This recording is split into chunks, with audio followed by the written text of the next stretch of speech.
የብልጽግና ጥብቅ ስብሰባ በሀገራዊ ምክክር ጉባኤው ለሚነሱ ጥብቅ አጀንዳዎች ገዢው ፓርቲ ብልጽግና አሳልፋቸው የተባሉ ጥብቅ ውሳኔዎችና መመሪያዎች ይፋ ሆነዋል። ምን ቁልፍ ጉዳዮች ተነሱ የሚለውን የመረጃ ቅኝታችን የሚያጋራችሁ ይሆናል። ከዚህ ባለፈ ከሰሞኑ በተደረገ መጠነ ሰፊ ውጊያ ወሳኝ ይዞታዎችን ያጡትና የተሸነፉት ጄኔራል አዲስ ጥቃት እንዲፈጸም ማዘዛቸው ይፋ ሆኗል። ዳጋሎ ከእንግዲህ ወዲያ ውጊያውን እኔ ከፊት ሆኜ ግንባር ላይ እመራዋለሁ ሲሉ መደመጣቸው መነጋገሪያ ሆኗል።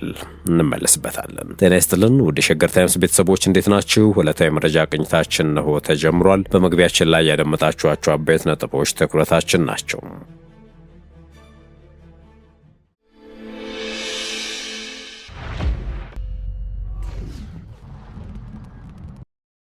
ወደ ቀዳሚው ጉዳያችን አመራን።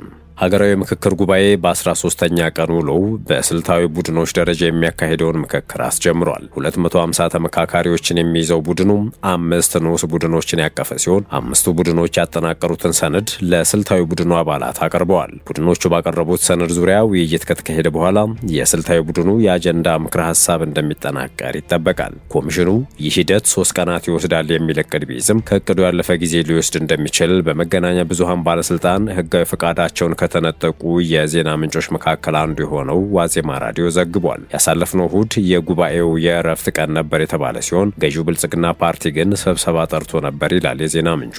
ጉባኤው ያሳለፍነው እሁድ ሐምሌ 19 2018 ዓ.ም እረፍት ቢያደርግም ብልጽግና ፓርቲ ግን በምክክሩ እየተሳተፉ የሚገኙ አባሎችን ሰብስቦ መዋሉን ነው ዘገባው ያስነበበው። ምክክሩ እየተካሄደ በሚገኝበት አዲስ ዓለም አቀፍ ኮንቬንሽን ማዕከል የተካሄደው ስብሰባ የፓርቲው አባል ለሆኑ ተመካካሪዎች አቅጣጫ የተሰጠበት መሆኑንም አክሏል። የክልልና የከተማ አስተዳደሮች አመራሮች በመሯቸው መድረኮች በክልልና ከተማ አስተዳደር ደረጃ የተካሄደው ስብሰባ ፓርቲው በምክክሩ አጀንዳዎች ዙሪያ የያዘውን አቋም ግልጽ ያደረገበት መሆኑ ተሰምቷል። አጠቃላይ የምክክሩን ሂደት አስመልክቶ ገለጻ ማድረግና ፓርቲው በምክክሩ አጀንዳዎች ላይ የያዘውን አቋም አባላቱ ሊከተሉት ስለሚገባ አካሄድና ሌሎችንም ጉዳዮች መሰረት ያደረገ ንግግር ያደረጉት የክልልና ከተማ አስተዳደር አመራሮች ከዚህ ቀደም ከተሰጡ አቅጣጫዎች ወጣ ያለ እንቅስቃሴ አድርገዋል ያላቸውን ተመካካሪዎች ማስጠንቀቁን ምንጮች ጠቁመዋል ይላል ዘገባው። በአዲስ አበባ ህጋዊ አቋም ዙሪያ የብልጽግና ፓርቲ አባላት ለሁለት መከፈላቸውን ዘገባው አስታውሶ በእሁዱ የፓርቲው ስብሰባ ትኩረት ከተሰጣቸው አጀንዳዎች መካከልም ይህ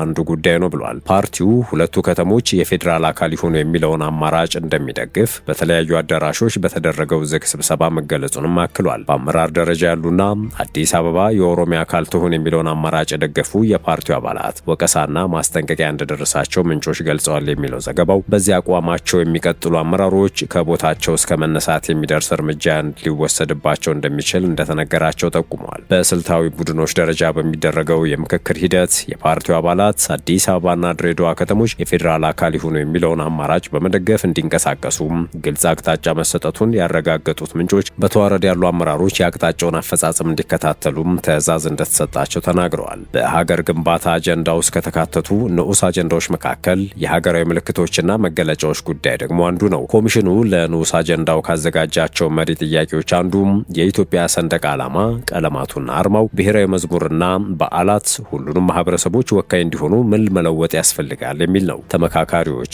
ይህ መሪ ጥያቄ መነሻ አድርገው ባካሄዱት ምክክር የተለያዩ አማራጭ ሀሳቦችን አቅርበዋል።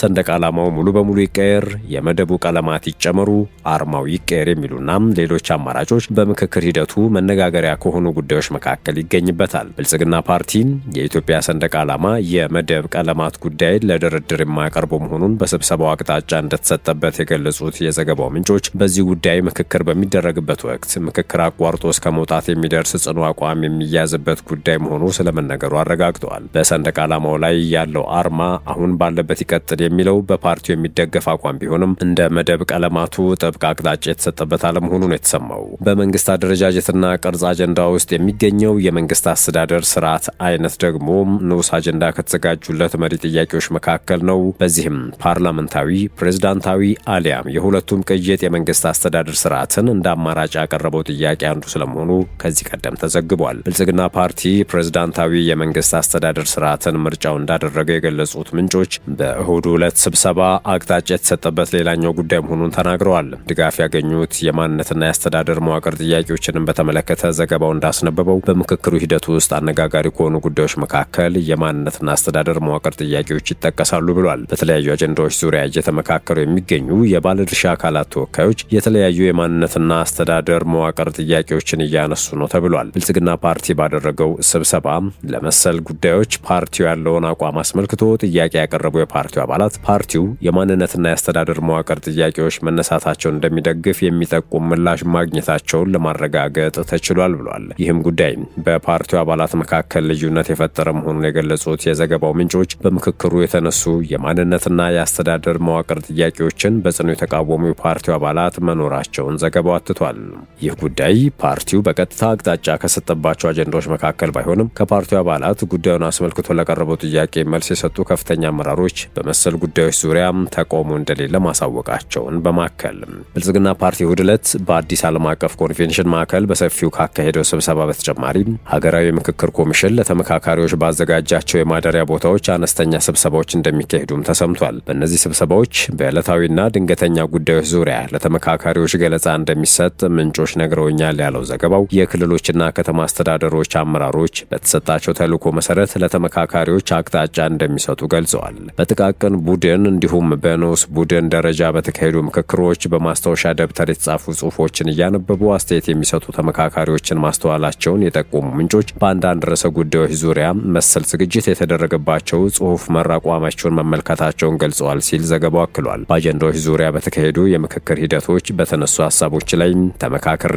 አስተያየት እሰጣሉ የሚሉና ከሻይ እንዲሁም ከምሳ ረፍቶች በኋላ የተመካከሩበትን አስተያየት የሚሰነዝሩ መኖራቸውንም ነው የተሰማው። ከገዢው ብልጽግና ፓርቲ በተጨማሪ ሌሎች የተደራጀ እንቅስቃሴ የሚያደርጉ ቡድኖች ስለመኖራቸው አክለው የተናገሩ ምንጮች በማህበራዊ ሚዲያ አማራጮች በተከፈቱ መወያያ ግሩፖች እንዲሁም በጽሁፍ በሚሰራጩ መረጃዎች አማካኝነት የተናበበ ተሳትፎ እያደረጉ መሆናቸውን ገልጸዋል። እንደዚህ አይነት ጉዳዮችን በተመለከተ የኮሚሽነሩ ዋና ኮሚሽነር ፕሮፌሰር መስፍን አርአያ ሐምሌ 16 ቀን 2018 ዓ.ም በሰጡት ጋዜጣዊ መግለጫ በማህበራዊ ሚዲያዎች ያልተረጋገጡ መረጃዎች እየተሰጡ ነው ማለታቸው ይታወሳል። ሌሎች የኮሚሽኑ ኮሚሽነሮች ደግሞ ያልተረጋገጡ ያሏቸው መረጃዎችን ባሰራጩ ተመካካሪዎች ላይ እርምጃ እንደሚወሰድ ለተመካካሪዎች ገለጻ በተሰጠባቸው መርሃ ግብሮች ላይ ገልጸው ነበረ። ይሁንና በዋና ኮሚሽነሩ መግለጫ ሆነ በሌሎች ኮሚሽነሮች ገለጻ መደበኛ ያልሆኑትን አደረጃጀቶች አስመልክቶ የተባለ ነገር የለም። የመረጃ ቅኝታችን እንደቀጠለ ነው። ወደ ሌላኛው ጉዳያችን አለፍን። From tonight I will crush you. From today I am charging straight ahead. Forward. There is no going back. There is no more hesitation. God willing, you will find us on the front lines. And God willing, the game will change. የሱዳን ፈጥኖ ደራሹ አዛዥ ሌተናንት ጄኔራል መሐመድ ሐምዳን ዳጋሎ ሄሜቲ አዲስና አነጋጋሪ ትዕዛዝ ነው። ዳጋሎ ለጦራቸው ነጻ የማጥቃት ፈቃድ በይፋ ሰጥተዋል። ከሰሞኑ በተደረገ መጠነ ሰፊ ውጊያ ወሳኝ ይዞታዎችን ያጡትና የተሸነፉት ጄኔራል አዲስ ጥቃት እንዲፈጸም ማዘዛቸው ይፋ ሆኗል። ዳጋሎ ከእንግዲህ ወዲያ ውጊያውን እኔ ከፊት ሆኜ ግንባር ላይ እመራዋለሁ ሲሉ መደመጣቸው ነው መነጋገር የሆነው። ሄሜቲ በኮርዶፋን የደረሰባቸውን ሽንፈትን ተከትሎም ለፈጥኖ ደራሽ ኃይሉ አዛዦች ጥቃት የማስጀመር ሙሉ ስልጣን ሰጥቷል የተባለው የሱዳን ፈጥኖ ደራሽ ኃይል አርኤስኤፍ አዛዥ መሐመድ ሐምዳን ዳጋሎ ሄሜቲ በግንባር ላይ የሚገኙ አዛዦች ከማዕከላዊ እዝ ትዕዛዝ ሳይጠብቁ በራሳቸው ውሳኔ ጥቃት ማስጀመር የሚችሉበትን ሙሉ ፍቃድ መስጠታቸውን ይፋ አድርገዋል ብለዋል የሀገሪቱ የዜና ምንጮች። ይህ ውሳኔ የተላለፈው የፈጥኖ ደራሽ ኃይሉ በሰሜን ኮርዶፋን ግዛት ከባድ ወታደራዊ ሽንፈቶችን ማስተናገዱን ተከትሎ ሲሆን በግዛቱ የሱዳን ሰራዊትና አጋሮቹ ቁልፍ ቦታዎችን በማስለቀቅ ክልሉን ከካርቱም ጋር የሚያያይዘውን ስትራቴጂካዊ የወጪ ንግድ ዋና መንገድን መቆጣጠር ችለዋል። ሄሜቲ ይህ የአሰራር ለውጥን ይፋ ያደረጉት ሱዳን ፋውንዲንግ ኮሊሽን ከተባለው የጥምረት አጋሮቻቸው ጋር ካካሄዱት የደህንነት ስብሰባ በኋላ ባስተላለፉት አጭር መግለጫ ነው። የወታደራዊ ክንውኖች ቁጥጥር አሁን ቀጥታ ግንባር ላይ ባሉ ኃይሎች እጅ መውደቁን ገልጸዋል። በቀጣይ ውጊያዎች ኃይላቸውን ከፊት ሆነው ለመምራት እንደሚሰለፉ የተናገሩት አዛዡ ሰራዊታቸው ከውስጥ ያሉ የጠላት ተላላኪዎችንና ባንዳዎችን እንዲያጸዳ እንዲሁም የውጊያ ስልቱን እንዲያስተካክል አሳስበዋል። በተጨማሪም የፈጥኖ ደራሽ ኃይሉ መሪ በወታደራዊ ክንውኖች ወቅት ማንኛውንም አይነት ምስል ወይም ቪዲዮ መቅረጽ በጽኑ ከልክለዋል። እገዳውን የሚጥስ ማንኛውንም አካል ከጠላት ጋር እንደሚተባበር ተቆጥሮም እርምጃ የሚወሰድበት መሆኑን አስጠንቅቀዋል። የዘርፉ ባለሙያዎች የጦር መሪዎች ከከባድ የውጊያ ሽንፈት በኋላ ሁሉን አቀፍ ወይንም ነጻ ጥቃት ስትራቴጂ አዋጅ የሚያወጡት የውጊያውን ተነሳሽነት ለመመለስ፣ የተዋጊዎቻቸውን ሞራል ለማጠናከር፣ ደጋፊዎቻቸውን ለማረጋጋትና ተጨማሪ ሽንፈቶችን ለመከላከል ነው ይላሉ። እንዲህ ያሉ መግለጫዎች ጠላትና አጋሮች ፊት ቆራጥነትን ለማሳየት፣ የውጊያ አቅጣጫን ለመቀየርና የጦርነቱ ሚዛን ለመቀልበስ ያለመ መልእክት ይሆናሉም ብለዋል። ውድ የሸገር ታይምስ ቤተሰቦች የዕለታዊ መረጃ ቅኝታችን ይህን ይመስል ነበር። ስለተከታተላችሁን ከልብ አመሰገነን። በያላችሁበት ሰናይ ጊዜን ተመኘን።